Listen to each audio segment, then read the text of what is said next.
Dans la vidéo que j'ai faite sur les routines, que je vous mets en fiche ici, je parle de cette idée qu'une routine, c'est comme un tableau que l'on met dans un cadre. Et la routine, c'est le cadre qui va toujours rester là et on peut changer le tableau autant de fois qu'on veut. Et j'ai une activité en particulier qui illustre vraiment bien cette manière de faire, c'est la phrase de la semaine, où le tableau va être le sujet de la phrase, le thème que je vais donner aux élèves à développer dans une phrase, une dizaine de mots en général, alors que le cadre va être la manière de travailler. Déjà, c'est tous les lundis matins et généralement, c'est la première activité qu'on fait après le temps d'accueil. Et puis, c'est une phrase qu'on va écrire en fonction de ce qu'on a envie, mais ensuite, on va avoir toute une procédure pour la corriger. Et l'intérêt ici, c'est pas forcément les idées que les élèves vont mettre par écrit, mais ça va être le fait d'apprendre à relire une phrase et à reconnaître les différents éléments à corriger. Et donc, ils ont reçu en début d'année cette fiche-là qui est le parcours de relecture d'un texte dans lequel je reprends les différents éléments qui sont nécessaires pour pouvoir corriger toute production écrite. Mon intention, c'est que les élèves puissent l'utiliser dans toute leur production écrite, que ce soit dans les phrases de la semaine, que ce soit pour une composition, une rédaction, un travail d'expression, mais aussi dans leur dictée. Bien sûr, pour les dictées, ils n'utiliseront pas le dictionnaire.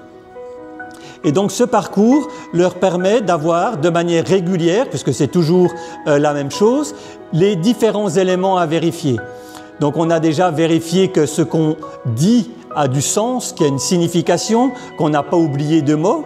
Ensuite, on va s'interroger sur les ponctuations, sur les majuscules aussi. Et puis, en continuant le chemin, on va arriver aux accords, donc les accords dans les groupes nominaux. Est-ce que mes groupes nominaux sont bien entièrement au pluriel, au singulier, au féminin, au masculin? Ensuite, on va passer à la conjugaison. Est-ce que j'ai bien identifié mes verbes et les sujets avec lesquels ils doivent s'accorder?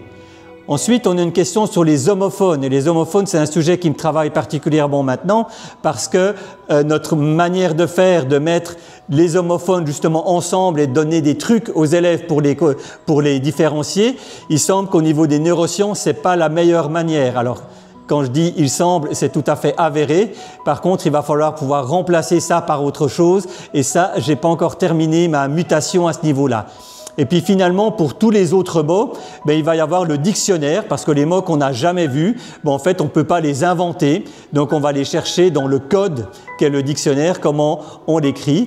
Et normalement, une fois que les élèves ont passé par tout ce chemin-là, ils devraient avoir un texte qui est terminé, qui est validé, qui est correct. Et donc, cet apprentissage, bien sûr, il faut que les élèves comprennent au début ce qu'ils font, ce qu'est un verbe, ce qu'est un sujet, etc.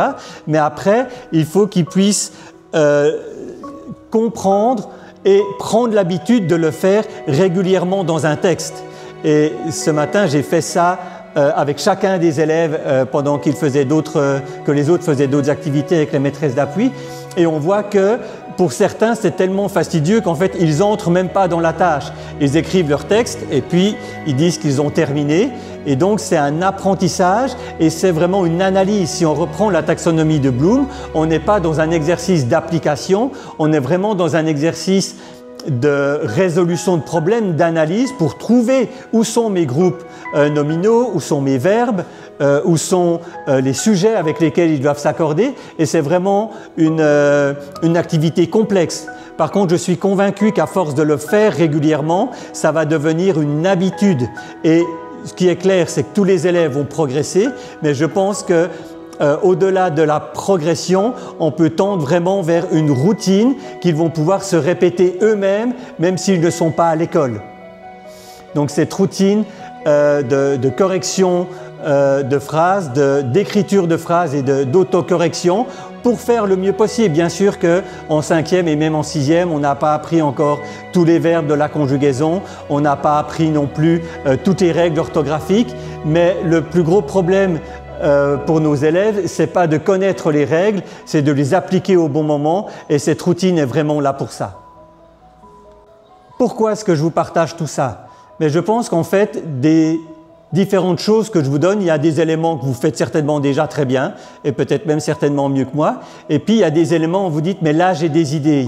Et c'est vraiment sur cet élément-là que j'aimerais insister. C'est qu'à partir de toutes les idées que moi, je vous partage, de celles que vous avez déjà vues, mais j'aimerais que vous puissiez créer votre propre routine, c'est-à-dire mettre quelque chose en place à partir des éléments. Bien sûr, une routine n'est jamais terminée, une routine n'est jamais parfaite du premier coup. C'est quelque chose que l'on va mettre en place et puis que l'on va pouvoir améliorer. Parfois qu'on mettra de côté parce qu'elle n'a plus de sens, parfois qu'on va reprendre et qu'on va même garder, qui pourrait même devenir un fondement de votre pédagogie ou de votre manière d'enseigner.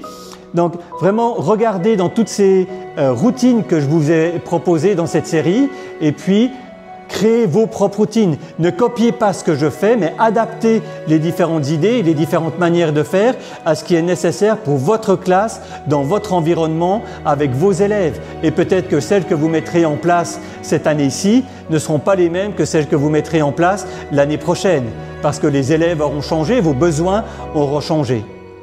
Alors, bonne création,